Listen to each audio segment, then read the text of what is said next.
నమస్తే, welcome to G24 TV. ముందుగా headlines.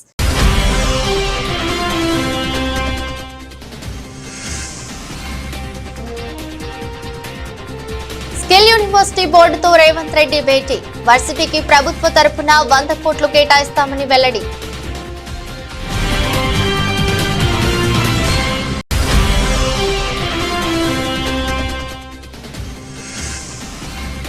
బంగారుపాలెంలో dialysis సెంటర్ను ప్రారంభించిన మంత్రి నారా లోకేష్. యువగళం పాదయాత్రలో ఇచ్చిన ప్రతి హామీని నెరవేర్చామని స్పష్టం.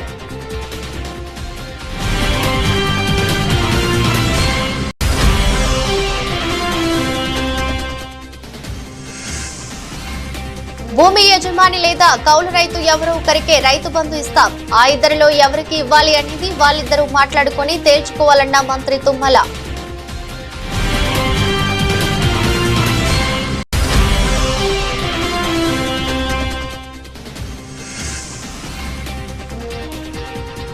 కత్తెర కోసం తెలుగు తమ్ముళ్ల పోట్లాట. టీడీపీలో బయటపడ్డ ఆధిపత్య పోరు.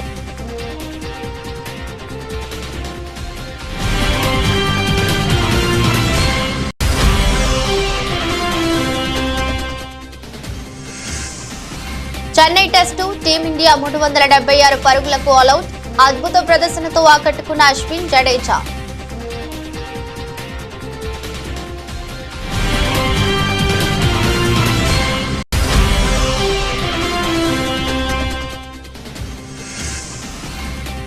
వారాంతంలో కూడా స్టాక్ మార్కెట్ జోరు. లాభాలతో ప్రారంభమైన స్టాక్ మార్కెట్లు.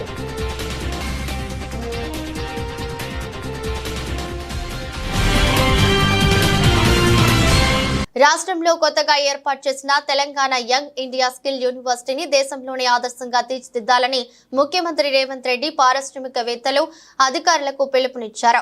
ఆ బాధ్యతను యూనివర్సిటీ బోర్డుకు అప్పగిస్తున్నట్లు ప్రకటించారు. ప్రభుత్వం ఇటీవలే ప్రకటించిన Telangana young India skill university board ప్రతినిధులతో పాటు రాష్ట్రంలోని వివిధ రంగాలకు చెందిన పారిశ్రామికవేత్తలు, కంపెనీల ప్రతినిధులతో ముఖ్యమంత్రి రేవంత్ రెడ్డి సచివాలయంలో సమావేశమయ్యారు.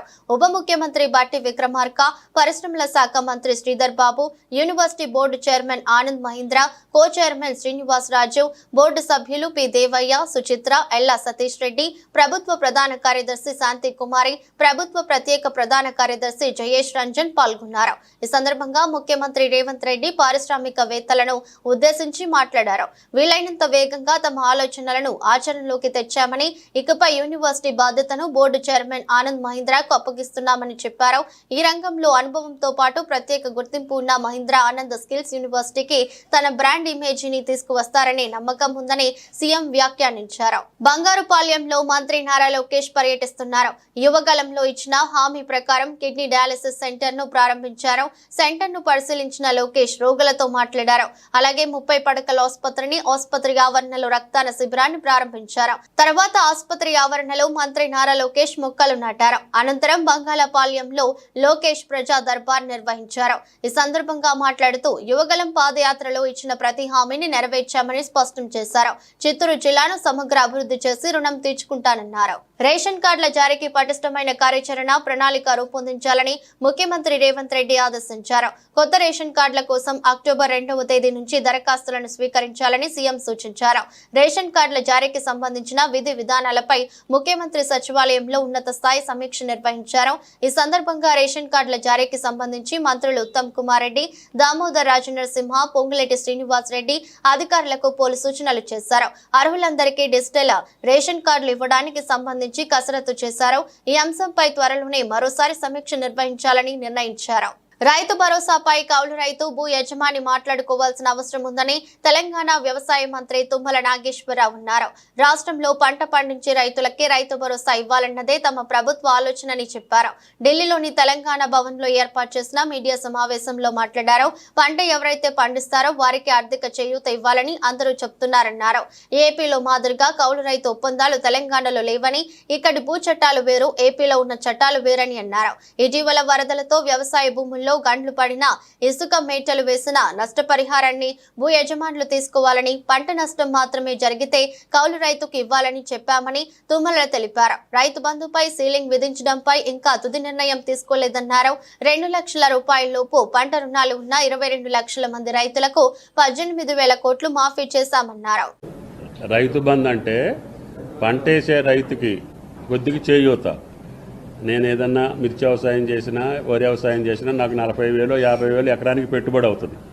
50,000 ఇవ్వలేం, కానీ ఉడతాభక్తిగా ప్రభుత్వం 10,000 రూపాయలు సాయం చేస్తే ఆయనకి చేతిలో ఉన్నా లేకపోయినా మొదలు పెట్టుకొని ముందుకెళ్తాడనే ఉద్దేశంతో చేస్తున్నాం.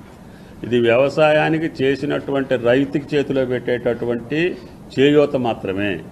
అది మీరు ఎట్లా చెప్తే అట్లా చేద్దామని చెప్పి దాన్ని అందుకని కొంచెం పక్కకు పెట్టి అందరు అభిప్రాయాలు తీసుకుంటున్నాం.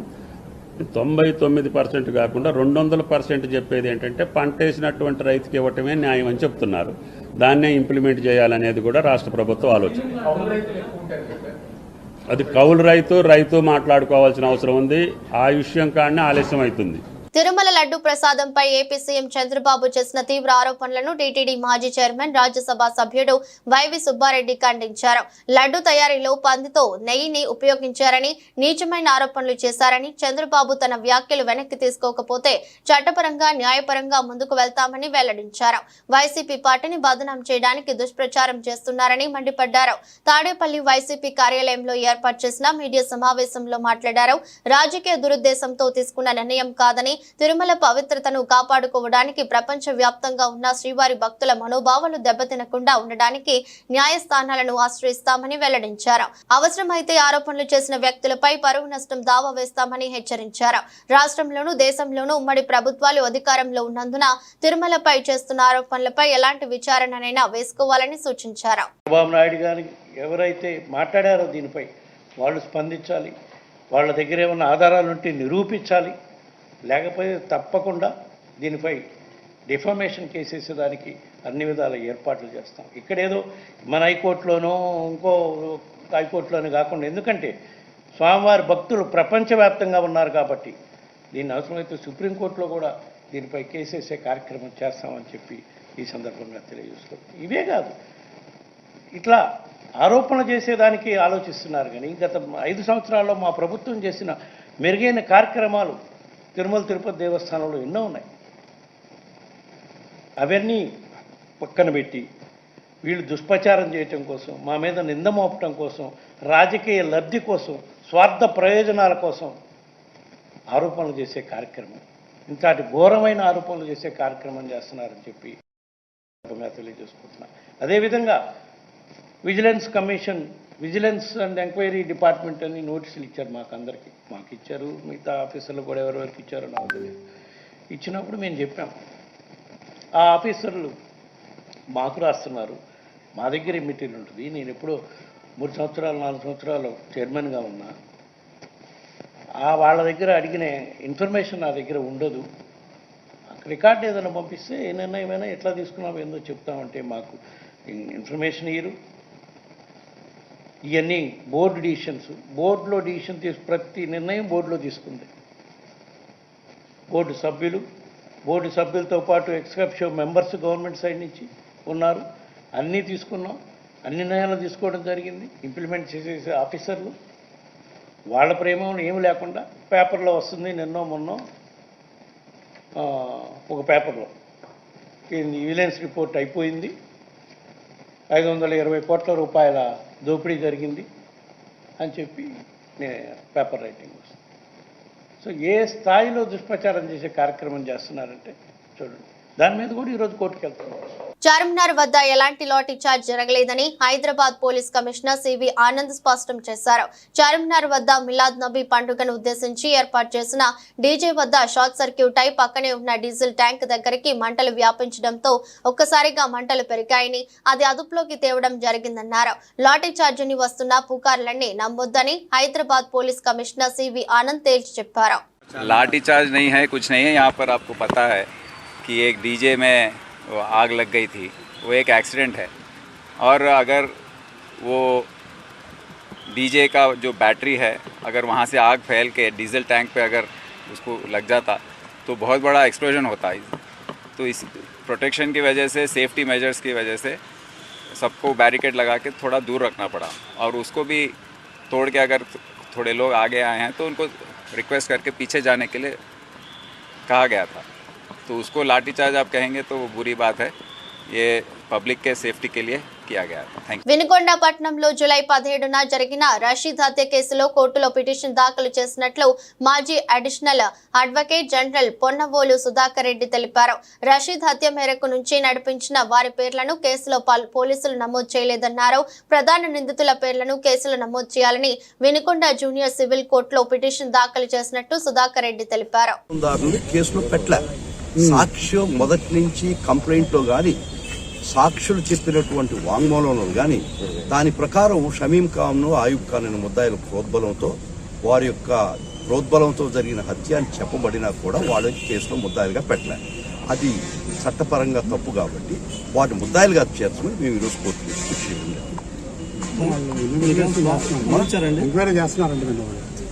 ఇస్తే మంచిదే. దానికి మనం వేసిన తర్వాత ముద్దు పెట్టాలి లేదు. పోలీసు వారు న్యాయం చేస్తే దానికి తప్పు మాట్లేం కదా. పోలీసు వారు తప్పు చేశారు ఇప్పుడు దాకా ఆ ఉద్దేశంతో మేము ఎంటర్ కావాల్సి వచ్చింది. వైఎస్ఆర్ కాంగ్రెస్ పార్టీ తరఫున జగన్మోహన్ రెడ్డి గారు మాకు ఇచ్చిన ఒక ఆదేశం, ఏ కార్యకర్తకి ఇబ్బంది జరిగినా పార్టీ నిలబడుతుంది. ఇబ్బంది వాళ్ళకి నష్టం, మీరు వాడి పక్కన నిలబడి వాళ్ళకి న్యాయపరంగా సహాయ సహకారాలు అందించమని మాకు ఆదేశాలు ఉన్నాయి. దాని ప్రకారం నేను పార్టీ జనరల్ సెక్రటరీగా ఒక పక్క, వైఎస్ఆర్ లీగల్ అఫేర్స్ చూసుకునే ముఖ్య బాధ్యత నాకు దానిలో కేటాయించబడింది.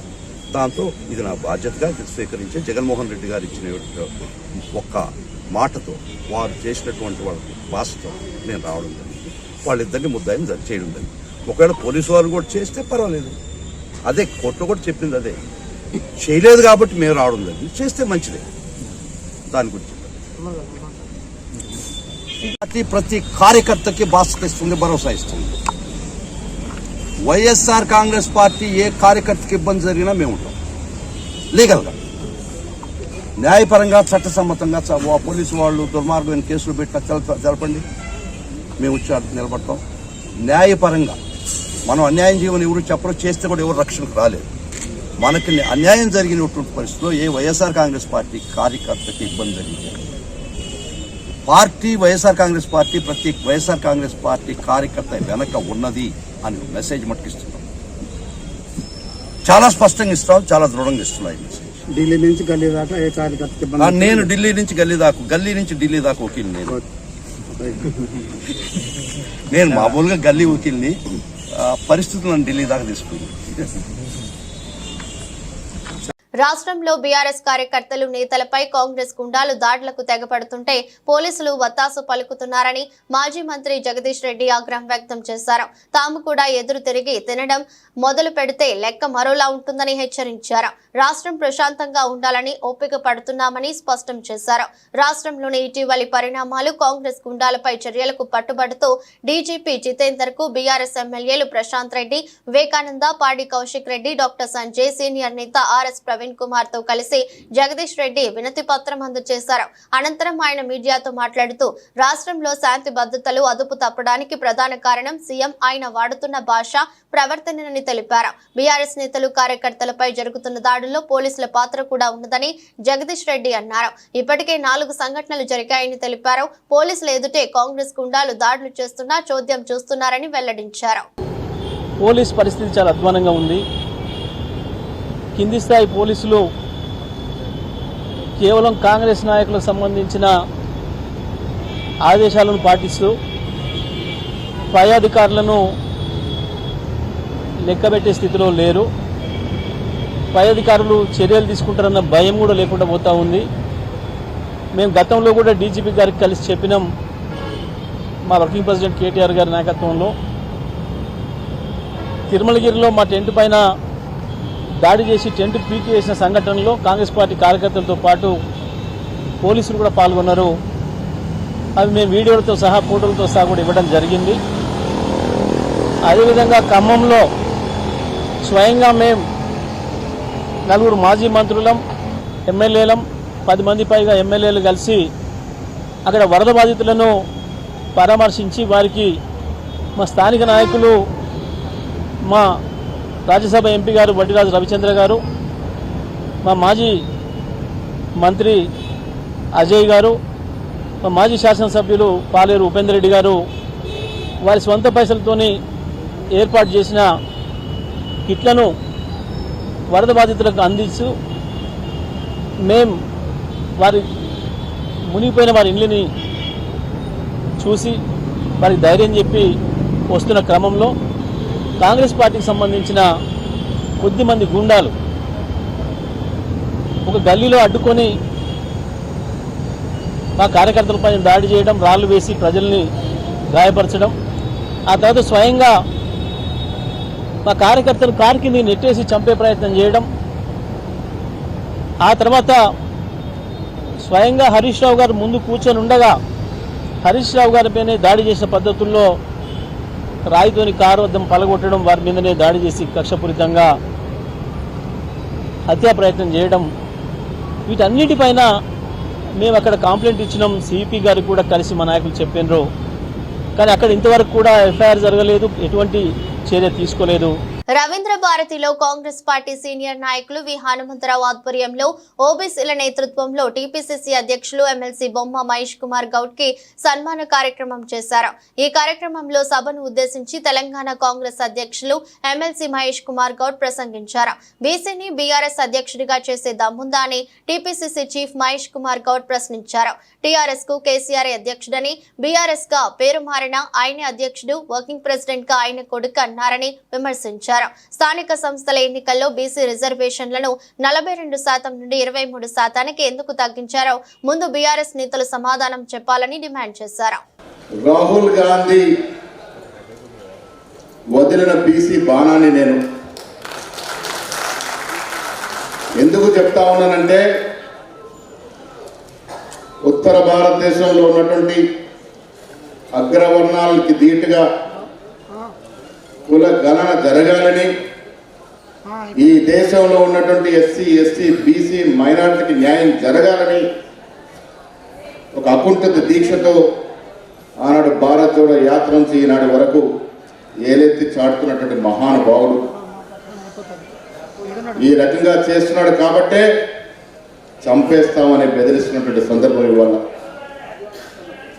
మళ్ళీ చెప్తా ఉన్నాను, బీసీల కోసం రాహుల్ గాంధీ గారు వదిలిన బాణాన్ని నేను, సోనియా గాంధీ గారు పంపిన సందేశాన్ని నేను, ఖర్గే గారు పంపిన సైనికుని నేననే మాట కూడా సందర్భం మనం చేస్తా ఉన్నాను. నేను ఒక దాంట్లో చాలా విశ్వాసం పెడతాను. వేరే కులాల్ని, వేరే మతాల్ని కించపరచకుండా మనం పుట్టిన కులం కోసం, మనం పుట్టిన మతం కోసం ఎదగాలని, వారికి సేవ చేయాలని ఉగులాట పడడం తప్పులేదు. కానీ ఎప్పుడు కూడా వేరే కులాల్ని, వేరే మతాల్ని కించపరచకుండా, నొప్పించకుండా ఉండాల్సిన బాధ్యత మనది. ఇవాళ బీసీల విషయంలో, భవిష్యత్తులో బీసీలకు రావాల్సిన హక్కుల విషయంలో ఎక్కడ కూడా కాంప్రమైజ్ ఉండదనే మాట మీ అందరికీ నేను ఆశ్వాసం ఇస్తా ఉన్నా. ఇవాళ సోనియా గాంధీ గారు, ఖర్గే గారు, రాహుల్ గాంధీ గారు, కేసీ వేణుగోపాల్ గారు చాలా సందర్భాల్లో చర్చించి నన్ను ఒక ధ్యేయంతో నన్ను పిసిసి అధ్యక్షుడిగా చేసినారు. ఆ ధ్యేయాన్ని మరవకుండా, ఆ ధ్యేయాన్ని ఎక్కడ డివైడ్ కాకుండా వారు కోరిన విధంగా పనిచేస్తూ ముందుకు పోవాలన్నదే నా తపన. అన్నమయ్య జిల్లా రాజంపేటలో టీడీపీ నాయకుల మధ్య విభేదాలు బయటపడ్డాయి. రాజంపేట అన్న క్యాంటీన్ ప్రారంభోత్సవంలో టీడీపీ నాయకుల మధ్య ఆధిపత్య పోరు తారాస్థాయికి చేరుకుంది. క్యాంటీన్ ప్రారంభంలో కత్తెర కోసం టీడీపీ నాయకులు కట్టుకోవడం అక్కడ ఉద్రిక్తత పరిస్థితికి నెలకొంది. రాజంపేటలోని పాత బస్టాండ్ వద్ద అన్న క్యాంటీన్ ప్రారంభించేందుకు అన్ని ఏర్పాట్లు చేశారు. ఈ ప్రారంభోత్సవానికి టీడీపీ జిల్లా అధ్యక్షుడు జగన్మోహన్ రాజు, రాజంపేట టీడీపీ ఇన్ఛార్జ్ సుకువాసి బాలసుబ్రహ్మణ్యం ముఖ్య అతిథులుగా వెళ్లారు. ఈ క్రమంలో రిబ్బన్ కట్ చేయడానికి బాలసుబ్రహ్మణ్యం సిద్ధమయ్యారు. అదే సమయంలో జగన్మోహన్ రాజు కత్తెర తీసుకుని రిబ్బన్ కట్ చేయడానికి ముందుకొచ్చారు. కానీ జగన్మోహన్ రాజు చేతిలోని కత్తెర తీసుకుని బాలసుబ్రహ్మణ్యం రిబ్బన్ కట్ చేసి లోపలికి దూసుకెళ్లారు. క్యాంటీన్ లోపలికి వెళ్లే క్రమంలో ఇరు వర్గాల మధ్య తోపులాట జరిగింది. ఒకరికి వ్యతిరేకంగా మరొకరు నినాదాలు చేశారు. అంతటితో ఆగకుండా దాడులకు కూడా తెగబడ్డారు. దీంతో అక్కడ ఉద్రిక్తత వాతావరణం నెలకొంది. చివరకు పోలీసులు జోక్యం చేసుకోవడంతో వివాదం సద్దుమణిగింది. దీనికి సంబంధించిన వీడియో ఇప్పుడు సోషల్ మీడియాలో వైరల్ గా మారింది.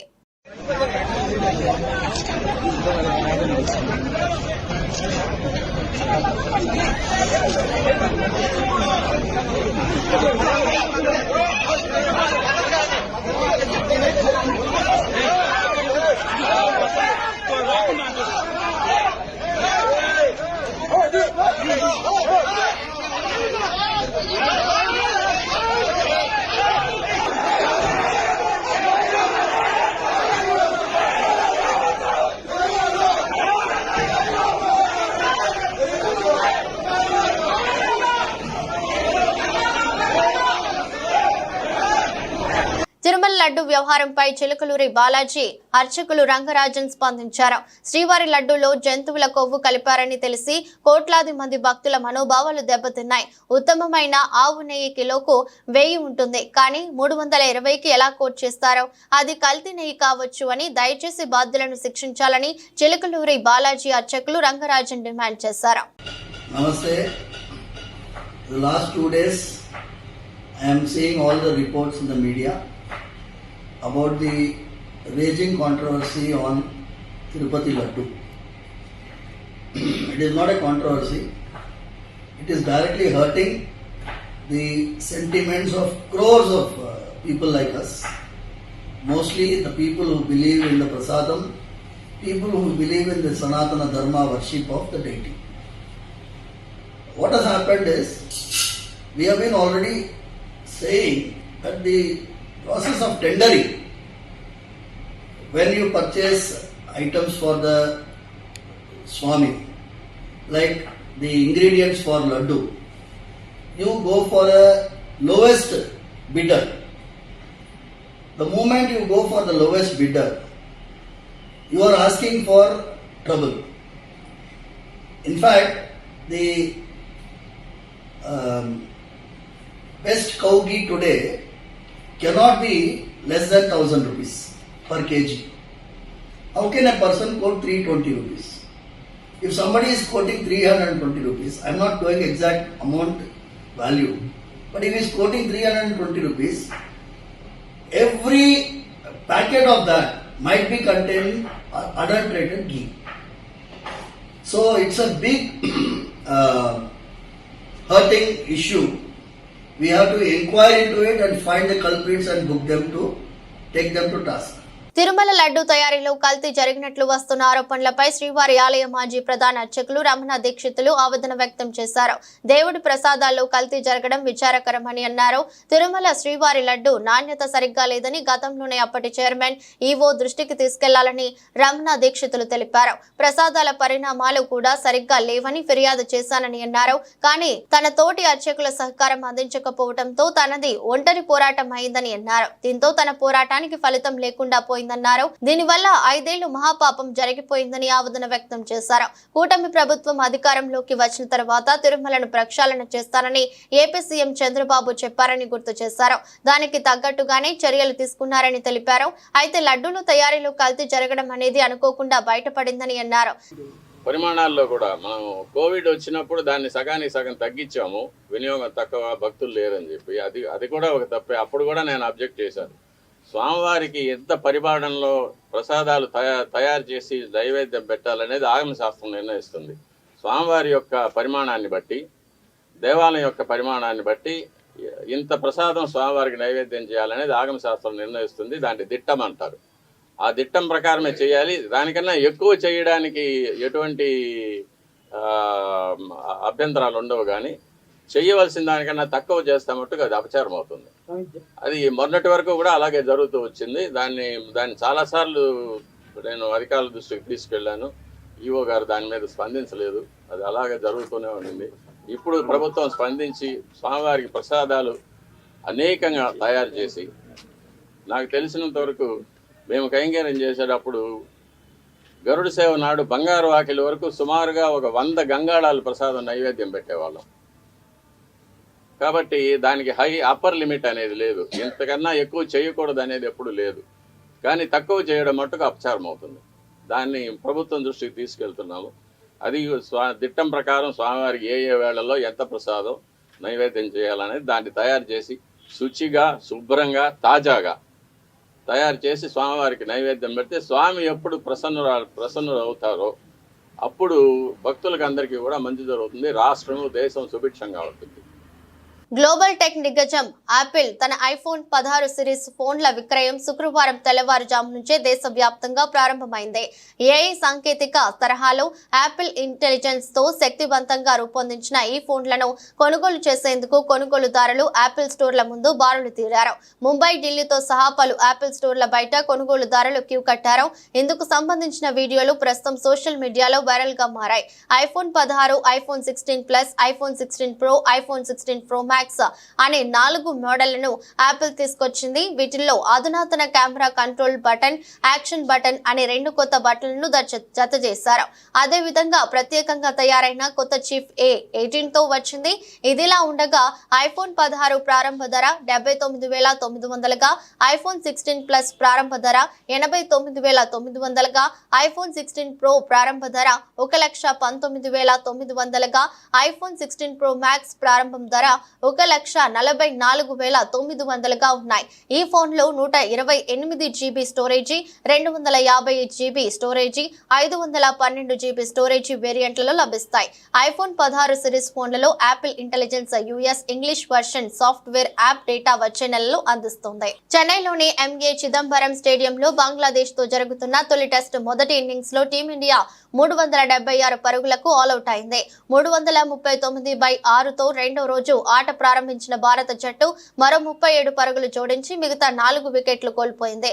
భారత బ్యాటర్లలో రవిచంద్రన్ అశ్విన్ సెంచరీతో రాణించగా రవీంద్ర జడేజా, ఓపెనర్ యశస్వి జైస్వాల్ అర్ధ శతకాలు చేశారు.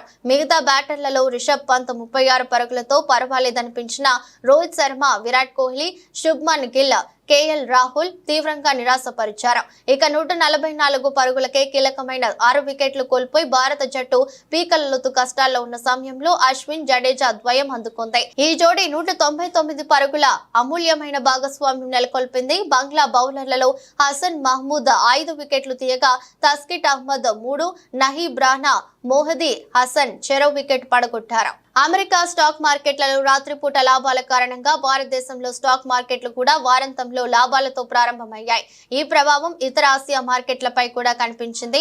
మార్కెట్ ప్రారంభమైన కాసేపటికి BSE సెన్సెక్స్ 421 పాయింట్లు లేదా 0.51% పెరిగి 83,606 వద్ద, నిఫ్టీ 112 పాయింట్లు లేదా 0.44% వృద్ధి చెంది 25,528 స్థాయికి చేరుకున్నాయి. ఇదే సమయంలో బ్యాంక్ నిఫ్టీ 184 పాయింట్లు లాభపడి 53,221 పరిధిలో ఉండగా నిఫ్టీ మిడ్ క్యాప్ 100 సూచి 278 పాయింట్లు ఎగబాకి 59,614కి చేరుకుంది.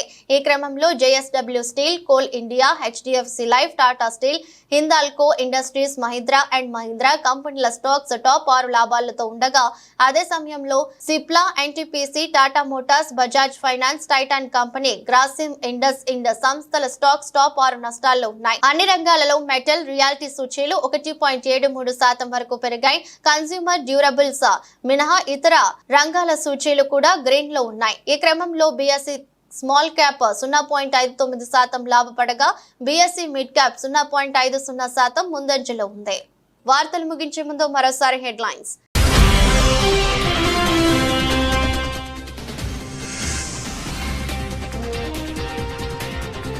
స్కిల్ యూనివర్సిటీ బోర్డుతో రేవంత్ రెడ్డి భేటీ. వర్సిటీకి ప్రభుత్వ తరపున 100 కోట్లు కేటాయిస్తామని వెల్లడి.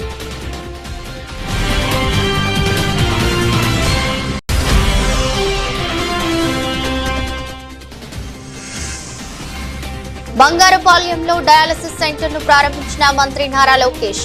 యువగలం పాదయాత్రలో ఇచ్చిన ప్రతి హామీని నెరవేర్చామని స్పష్టం.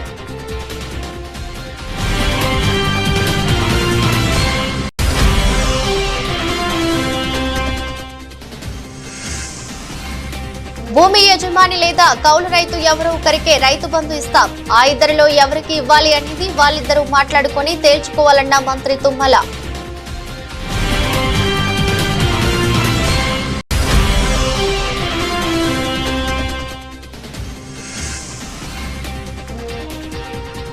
కత్తెర కోసం తెలుగు తమ్ముళ్ల పోట్లాట. టీడీపీలో బయటపడ్డ ఆధిపత్య పోరు.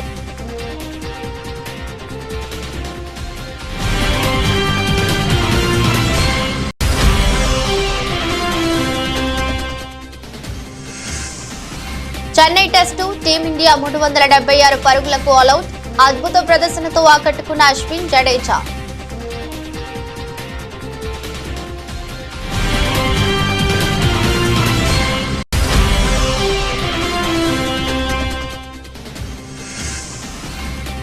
వారాంతంలో కూడా స్టాక్ మార్కెట్ జోరు. లాభాలతో ప్రారంభమైన స్టాక్ మార్కెట్లు.